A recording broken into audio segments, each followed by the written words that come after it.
The auction room smelled of money, old money, the kind that clings to velvet curtains and polished mahogany, and people who have never once checked a price tag before placing something in their cart.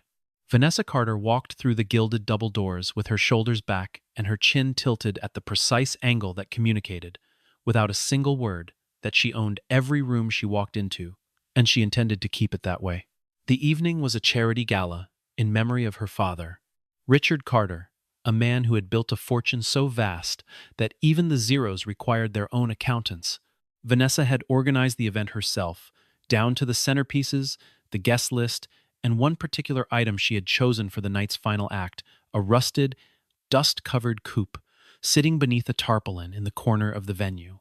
A car she had always considered nothing more than a glorified piece of junk, her father had inexplicably refused to throw away. She had a plan for it, and the plan involved a man named Marcus Johnson, who was standing near the far wall, holding a glass of sparkling water, and looking as though he wished the floor would open up and swallow him whole. Vanessa found him with her eyes, and smiled the way a cat smiles at a mouse it has already decided to play with before it ends things. She had no idea, not even a whisper of suspicion, that by the time the night was over, the mouse would be worth $9 million, and she would be the one scrambling to find solid ground.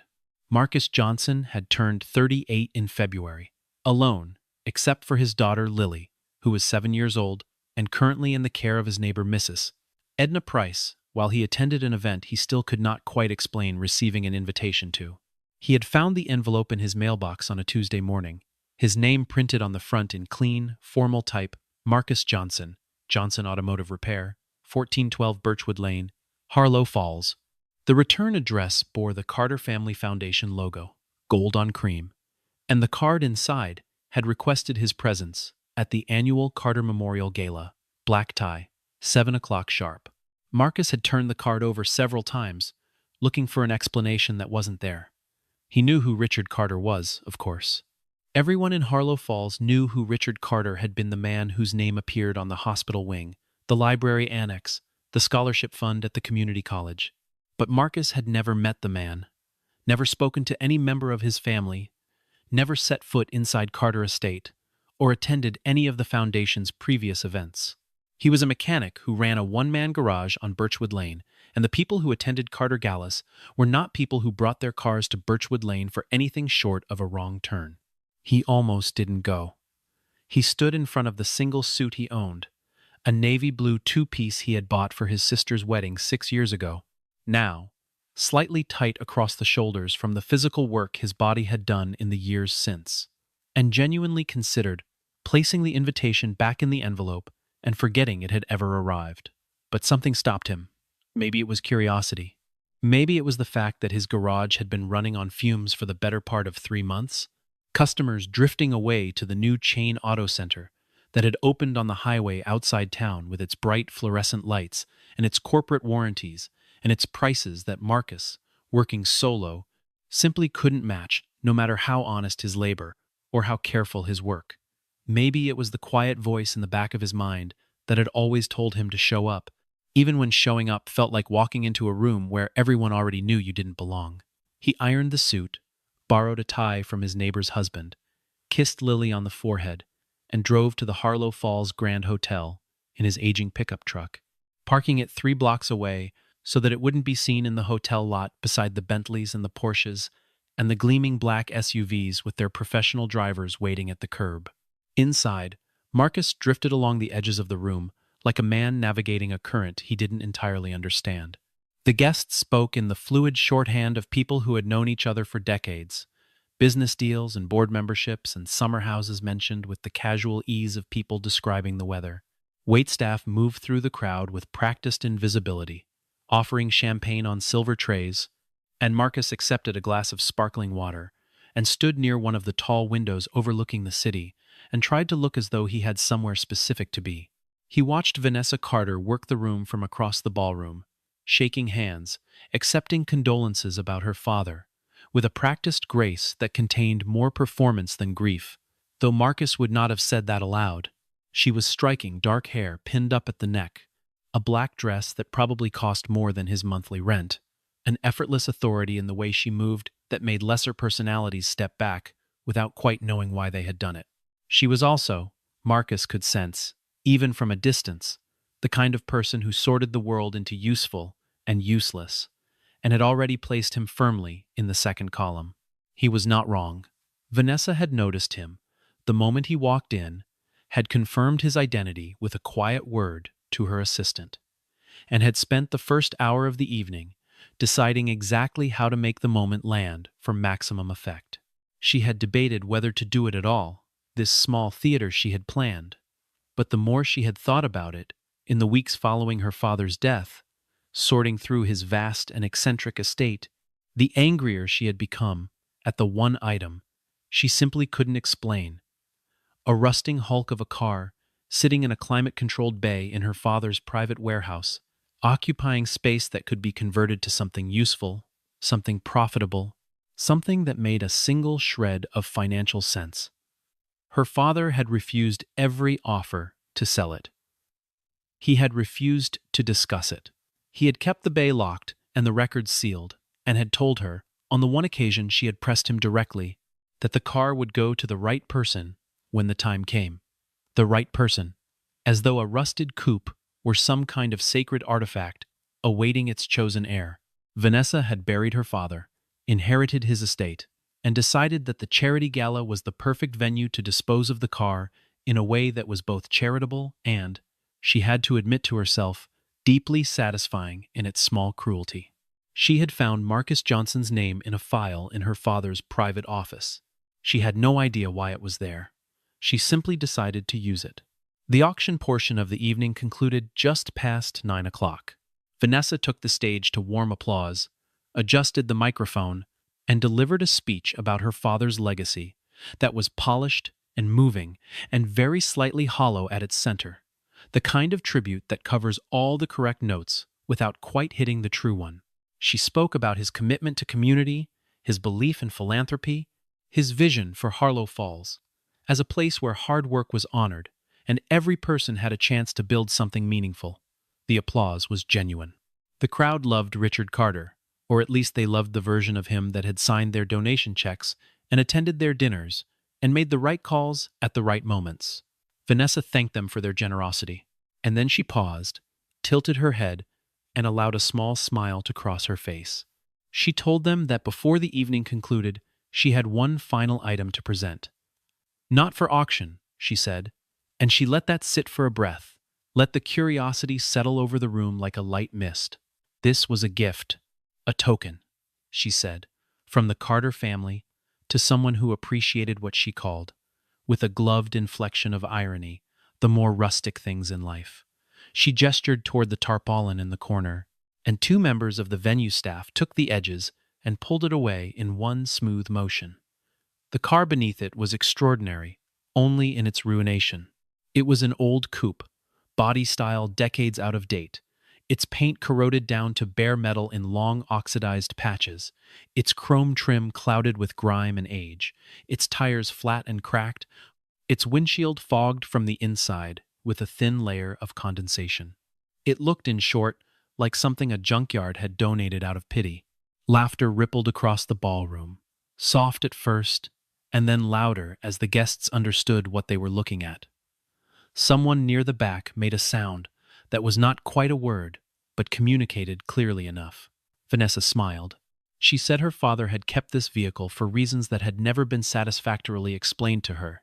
She said it had been occupying storage space in his warehouse for longer than she could remember, and that no one, to her knowledge, had ever been able to assign it a reasonable value or indeed any value at all. She said that seemed appropriate, given the recipient. She called Marcus Johnson's name in a voice that carried across the entire room, and the heads turned to find him this tall, broad-shouldered man, in a suit that fit him the way borrowed things always fit, which is to say, not quite perfectly, but with its own kind of dignity. Marcus walked toward the stage, with his eyes forward, and his expression carefully neutral. Vanessa held out the key, a single key on a plain metal ring, and said, with her smile at its most crystalline, that she hoped he would enjoy it, because as far as she could tell, the car's most valuable remaining function was probably as a planter. The laughter was a wave. Marcus took the key. He looked at it in his palm for a moment. He looked up at Vanessa. He did not say anything.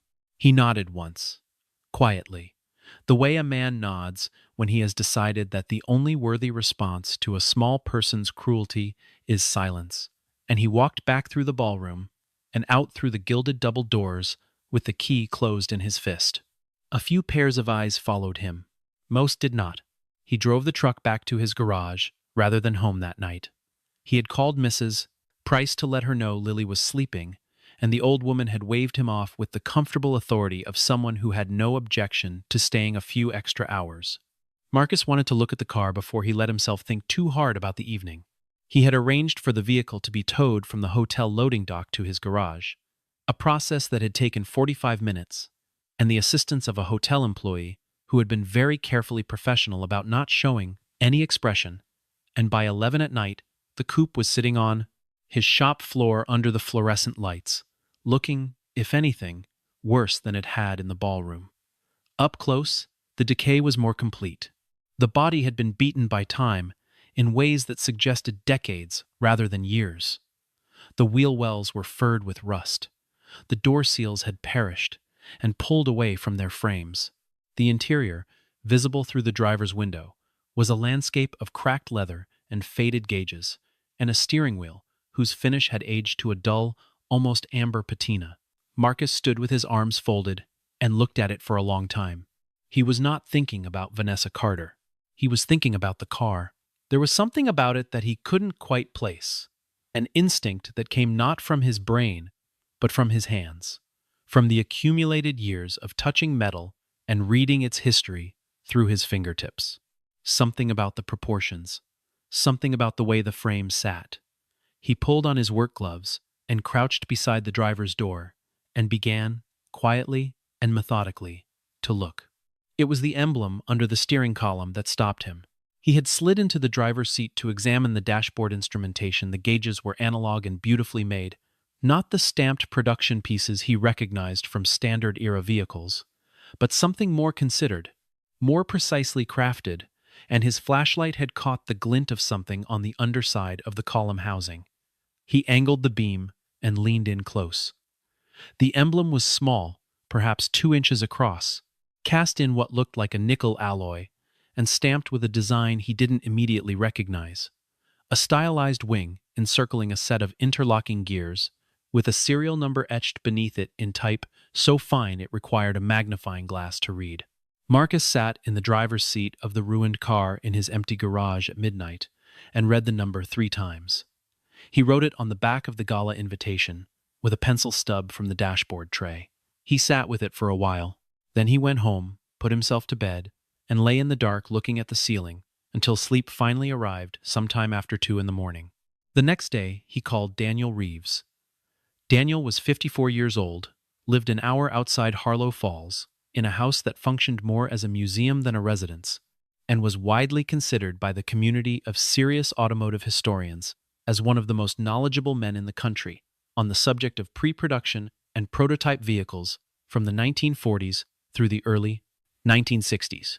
Marcus had known him for 12 years, since a mutual friend had introduced them at a county fair car show, and Daniel was the kind of man who answered the phone on the second ring regardless of the hour if the caller ID showed Marcus's name, because Marcus had once identified a disguised chassis number that had resolved a dispute Daniel had been wrestling with for 3 years.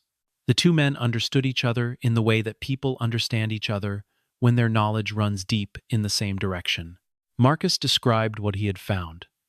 Daniel asked him to send photographs. Marcus sent 17 of them.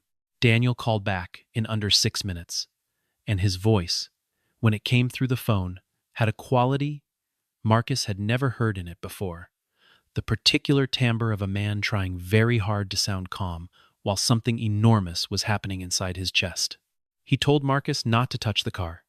He told Marcus not to let anyone else touch the car. He said he was getting in his truck and driving to Harlow Falls immediately, and that Marcus should have coffee ready because he suspected neither of them would be sleeping tonight. Daniel arrived at the garage at 4 in the afternoon. He brought with him a worn leather satchel containing reference materials that would have been unrecognizable to most people, and invaluable to perhaps a few hundred specialists worldwide. He also brought a magnifying loupe, a digital micrometer, a portable UV lamp, and an expression on his face that Marcus would later describe as the look of a man who has opened a door and found not an empty room, but an ocean. Daniel circled the car without touching it. He crouched. He stood. He sat on a mechanic's stool.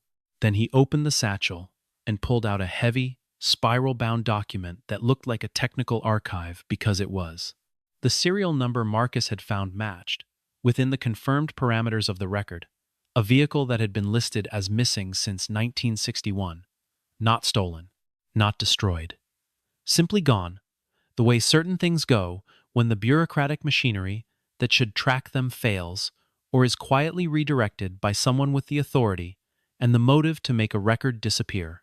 The car, if it was what the number suggested, was the sole surviving prototype of a model that had never reached public production.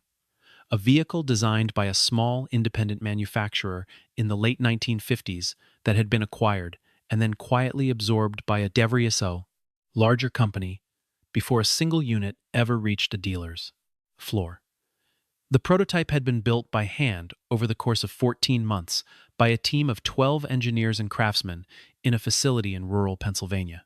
The company that had swallowed the manufacturer had claimed the prototype was dismantled as part of the acquisition terms. For 63 years, the automotive world had accepted this. Collectors had mourned it. The few people who knew its story had discussed it in the reverent, elegiac tones reserved for things that no longer exist but probably should. And now it was sitting on Marcus Johnson's shop floor in Harlow Falls, flat tires and all, under 40 watts of fluorescent light. Daniel sat down on the mechanic's stool and pressed his hand over his mouth and stayed like that for almost a full minute while Marcus watched. Then Daniel said, quietly, that Marcus needed to understand something. He said that if the full authentication confirmed what they were both now fairly certain they were looking at, they were not dealing with an old car. They were dealing with a singular artifact of automotive history, the kind of object that appeared perhaps once in a generation, that belonged in a museum or a private collection of exceptional consequence, and that was worth. He paused and seemed to weigh the figure before releasing it into the air. Worth considerably more than anything Marcus had ever owned, or likely imagined owning. He said the number, when pressed. Marcus sat down on the floor, not on a stool, on the actual floor. Daniel pretended not to notice.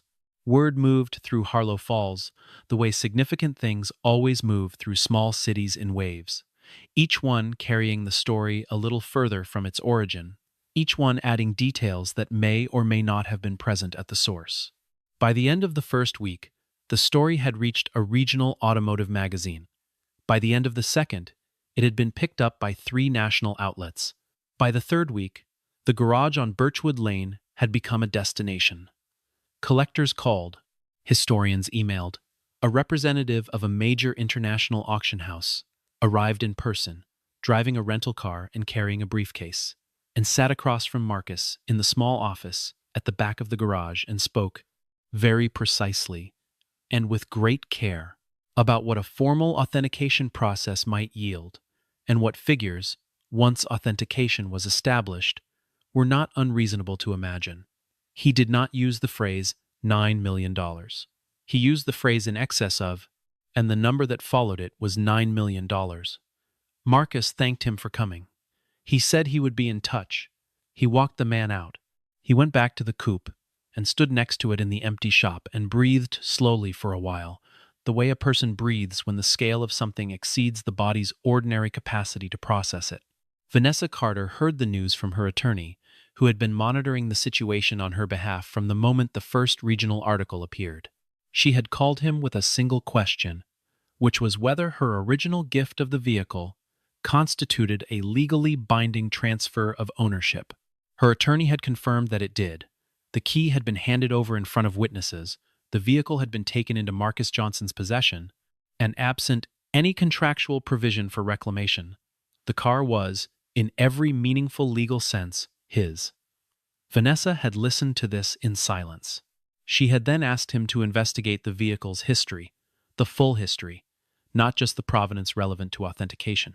She wanted to know everything her father had known about the car, and had apparently chosen not to tell her. The attorney had hired a research firm. The research firm had located in a storage unit her father had maintained separately from his primary estate, a sealed archive of documents, letters, and personal records that Vanessa's team had spent 2 days cataloging before they found the letter that changed everything. It was in a manila envelope, sealed with tape that had yellowed and dried, her name written on the outside in her father's handwriting, not the careful, formal hand of his business correspondence, but the looser, more personal script she recognized from birthday cards and notes left on the kitchen counter when she was a child.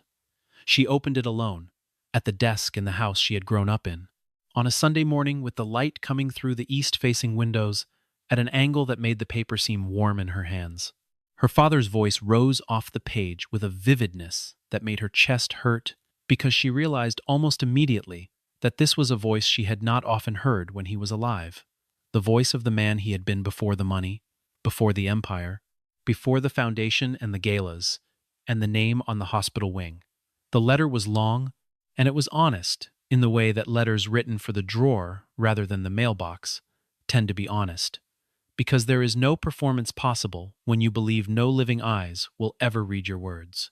Richard Carter had been, in his early 20s, a mechanic. Not a man who had studied engineering at a university and moved laterally into industry. A mechanic.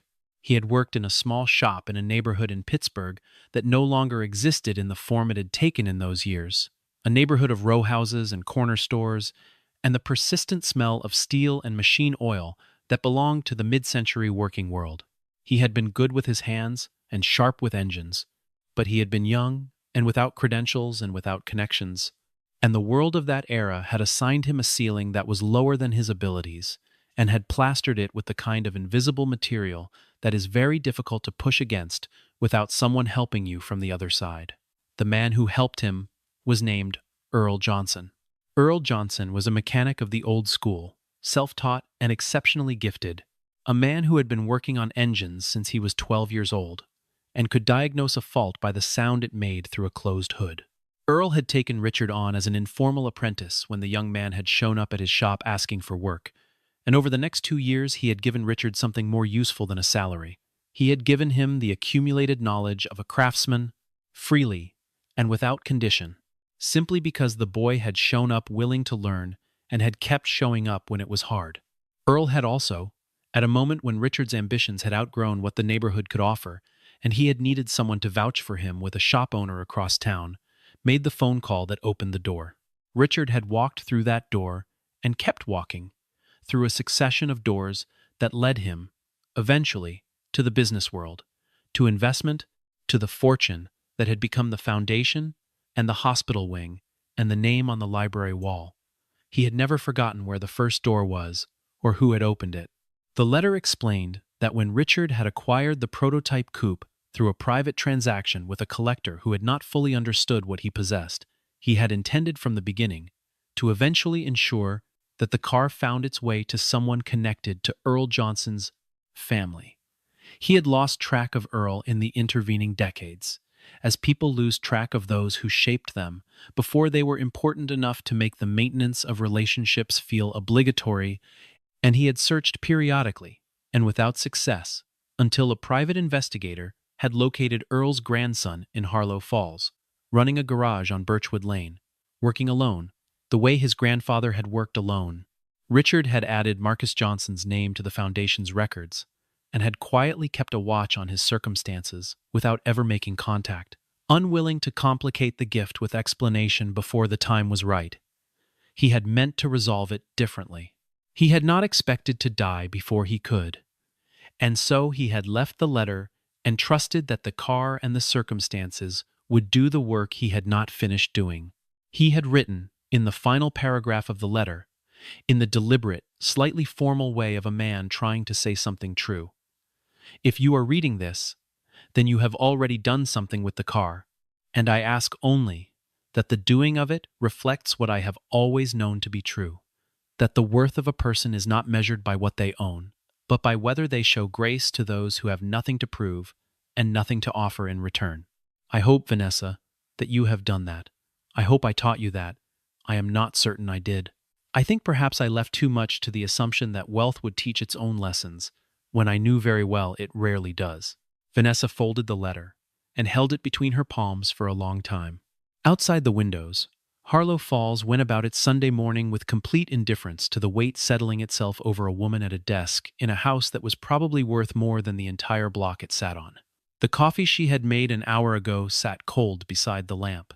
The morning light moved across the floor in its patient, indifferent way, and the house was entirely still except for the sound of her own breathing and the faint creak of the old structure around her. The sounds of a place that had absorbed many kinds of silence over many years and would absorb this one, too. She was thinking about Earl Johnson. She was thinking about her father at 22, standing in a shop asking a stranger for work, young and uncertain, and carrying none of the authority she had always associated with him, none of the settled ease of the man who had moved through rooms, the way Richard Carter moved through rooms when she was growing up, as though the room had been arranged in advance for his arrival. She was thinking about what it meant to owe something to a person you never paid back, and to know you owed it, and to spend 60 years trying to settle the debt in the only way still available to you. She was thinking about Marcus standing in a ballroom with a key pressed in his palm and a room full of people laughing at his back. She was thinking about the look on his face. Not wounded, not angry, something quieter and more self-contained than either. The expression of a man who has decided that certain things are beneath response. She was thinking about herself, and what she had decided, and how long it had taken her to decide it, and what it meant that the deciding had required a letter from a dead man to move her. By then, the video had been circulating for over a week. Someone at the gala had recorded Vanessa's presentation on a phone, the reveal of the car, the gift, the laughter, the moment Marcus walked out in silence, and it had found its way into public circulation, in the way that things find their way into public circulation, when they contain a legible narrative of humiliation and pride. The reaction was not gentle. Vanessa Carter, whose family name had been synonymous with Harlow Falls philanthropy for 2 decades, was watching the goodwill of that legacy erode in real time, not because the public had turned against the Carter Foundation, but because they had seen the face she wore in private when she believed the consequences were irrelevant. Her company's board requested a call. 2 of her corporate partners reached out through intermediaries to express concern. Her publicist, who was ordinarily a woman of considerable equanimity, called 3 times in a single afternoon. Vanessa did not return the calls. She was dealing with something more fundamental than a public relations problem. She was dealing with the fact that she had looked in a mirror and found a person she recognized and did not like. She drove to Birchwood Lane on a Wednesday. She parked her car, not the Porsche, the least sedan she used for ordinary errands on the street, in front of the garage, and sat in it for 10 minutes before getting out. The garage was modest in the honest way of places that have never pretended to be anything else. A 2-bay structure with a hand-painted sign above the door, and a small waiting area visible through the plate glass, window, 2 plastic chairs, and a rack of automotive magazines, and a coffee maker that had seen better days. Marcus was under a vehicle in the first bay when she walked in, and he heard her footsteps and slid out on the creeper and looked up at her from the floor for a moment before getting to his feet, wiping his hands on a shop rag and waiting. He did not say anything. He looked at her without hostility, which was, somehow, harder to bear than hostility would have been. Vanessa had prepared something to say. It left her entirely. She stood in the middle of his garage and told him she was sorry, and she meant it, which was the first time in recent memory that she had said those words and found them entirely without performance. Marcus looked at her for another moment and then nodded slowly and said she should sit down if she wanted, and that the coffee maker had a fresh pot on. They talked for 2 hours. She told him about the letter. He told her about Earl Johnson, the stories his father had told him, and that his father had been told, about a grandfather who had worked 60 years in the trade and had asked for nothing from anyone and given everything he knew to those who had shown up willing to learn. Marcus had never known his grandfather personally. Earl had died before Marcus was old enough to form memories, but he had grown up surrounded by the man's tools, some of which still hung on the wall of the garage, and by the stories that accumulated in families, around people who have lived in a way that others want to remember. He had become a mechanic because it was in him, the way things are in people when they come from somewhere specific and haven't forgotten it. He was not performing any heritage. He was simply doing what he knew how to do. In the place where he had ended up, for a daughter he was raising on his own, and a community that still brought him their vehicles, even when the highway chain was cheaper, because some people still valued the fact that Marcus Johnson told you the truth about what your car needed and never billed you for work he hadn't done. Vanessa listened in a way she was not accustomed to listening, without planning her response, without evaluating the information for usefulness, without the subtle management that came so naturally to people in her position that it had become indistinguishable from genuine attention. She listened and found that she was hearing something she had not heard for a long time, which was a story that had nothing to do with money and everything to do with the kind of choices a person makes when no one is watching and nothing is at stake except their own sense of who they are. She understood, sitting in a plastic chair in Marcus Johnson's waiting area, with a paper cup of mediocre coffee in her hands, that her father had known this man's family before she had been born, and that the act of giving the car to Marcus, in the way she had given it as a joke, as a diminishment, as the public punctuation of her contempt for a class of person she had spent her entire adult life moving away from, had been, in some sense that she could not fully articulate yet, but could feel with considerable precision, a direct repudiation of everything her father had believed about what mattered and what didn't. The International Auction House's representative returned to Harlow Falls 3 weeks after his first visit, this time with a team of 4 specialists and a preliminary authentication certificate that confirmed, with the careful hedging appropriate to documents of this significance, that the vehicle was in all material likelihood the missing prototype and should be assessed at auction at a figure beginning at $9 million, with the understanding that competitive interest from major private collectors could drive the final price substantially higher. The representative brought the paperwork to Marcus's garage and laid it on the workbench with the solemnity of a man who understood he was placing something extraordinary in front of someone who might or might not fully grasp its placing. Significance. Marcus looked at the figure printed on the assessment sheet. He did not pick up the pen the representative had placed beside it. He thanked the man for coming and said he would need some time to think. The representative said with admirable professionalism that, of course, he understood, and that the auction house would hold its position for 14 days, and he left. Marcus looked at the paperwork for a long time. He thought about his grandfather's tools on the wall. He thought about Lily, who was 7 years old, and who had already, in her short life, watched her father put patch after patch on the business he was trying to keep alive. He thought about $9 million.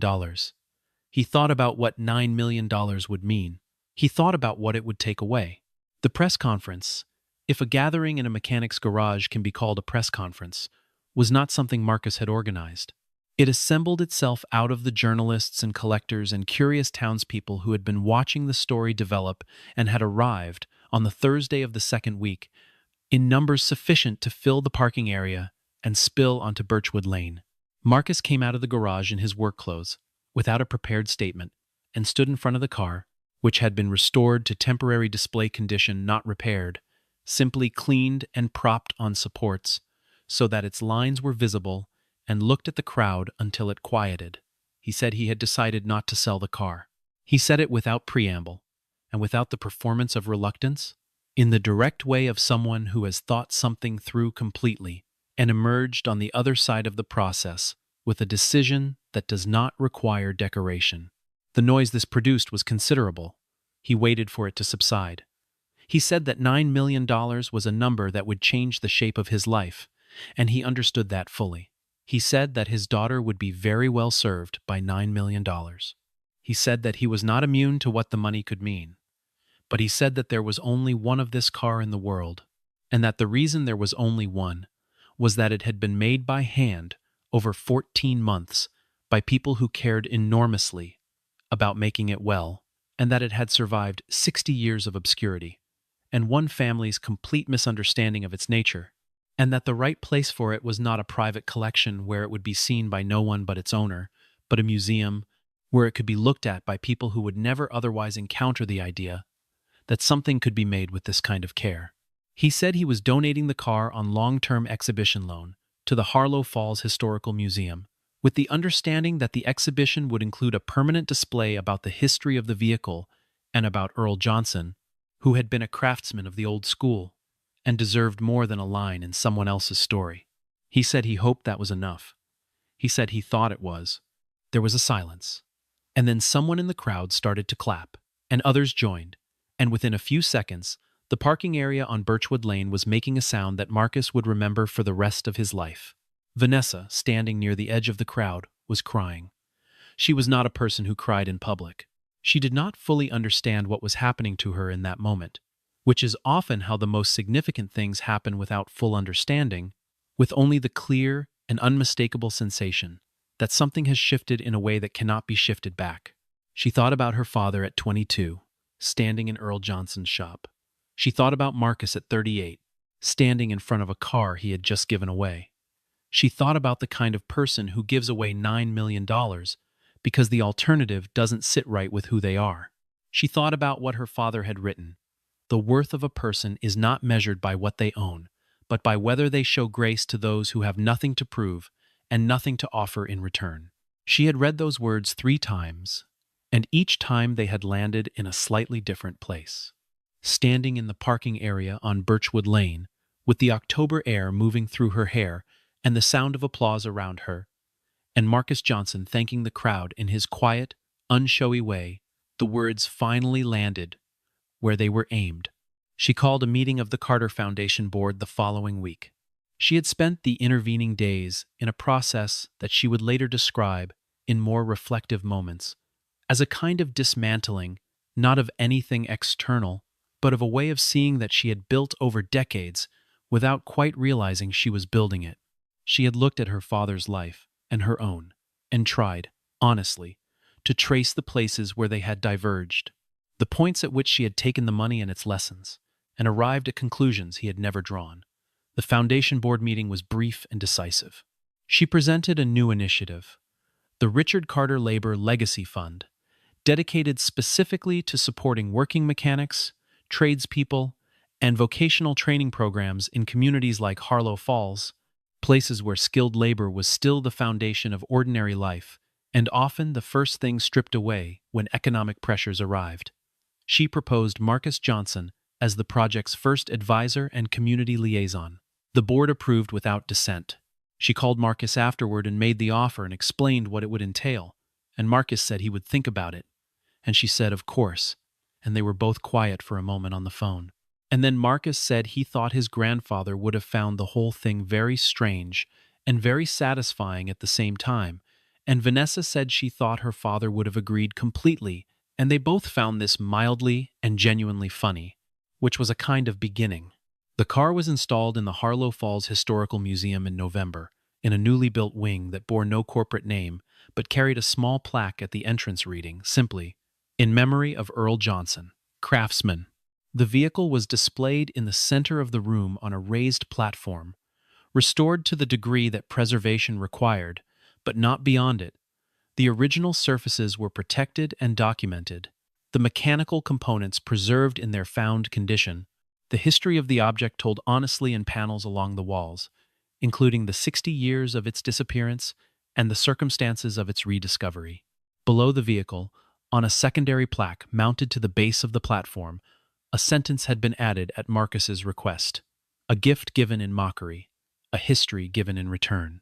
The opening of the wing drew more attendees than the museum had seen in a decade, and the local paper ran a photograph of Marcus and Vanessa standing on either side of the car that was widely shared and widely commented upon, for the straightforward reason that it told a story that people recognized not as a fairy tale, but as something more durable and more complicated than a fairy tale.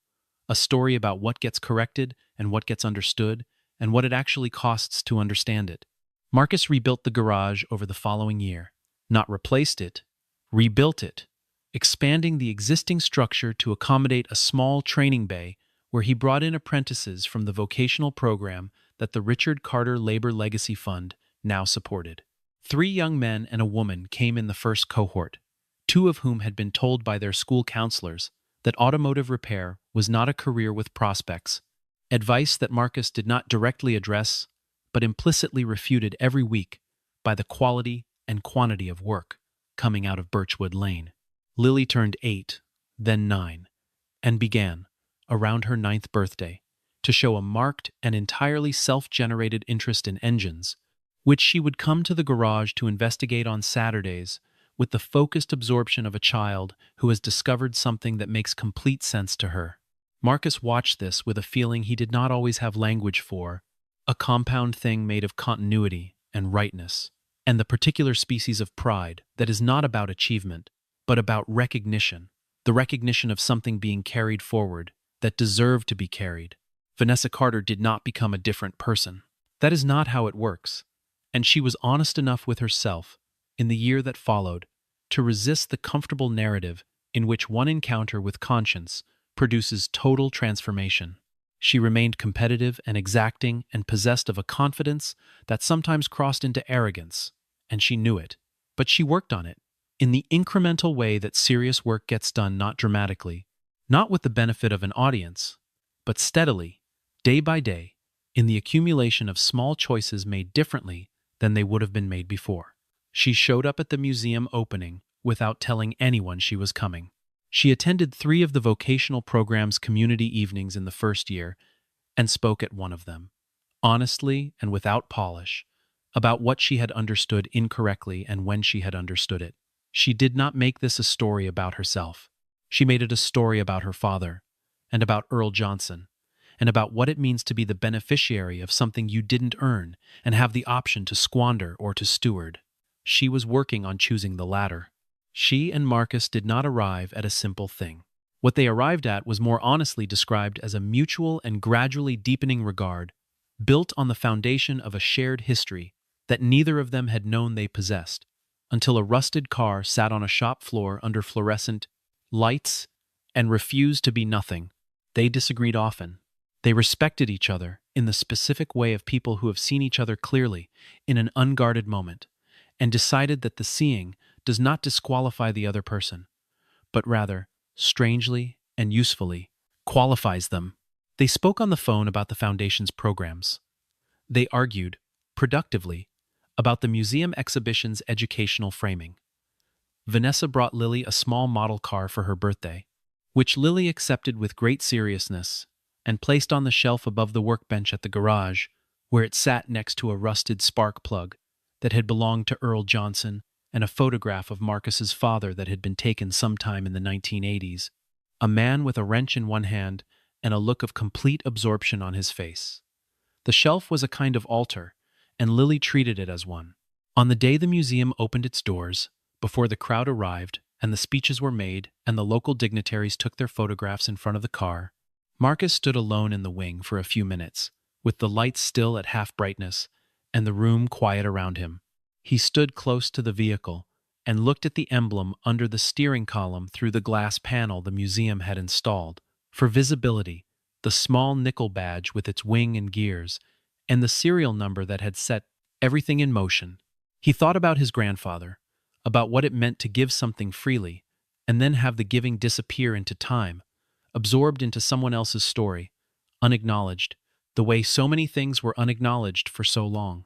He thought about Richard Carter at 22, absorbing a lesson he had never forgotten and had tried, imperfectly and at some delay, to pass on. He thought about Lily on Saturday mornings, leaning into an engine bay, with the intense, unhurried concentration of someone who has found what they are meant to do. He thought about what things are worth, not the auction house figure, not the assessment sheet, not any number assignable by a market that reduced history to a price, but the other kind of worth, the kind that is invisible to anyone, not standing close enough to feel it.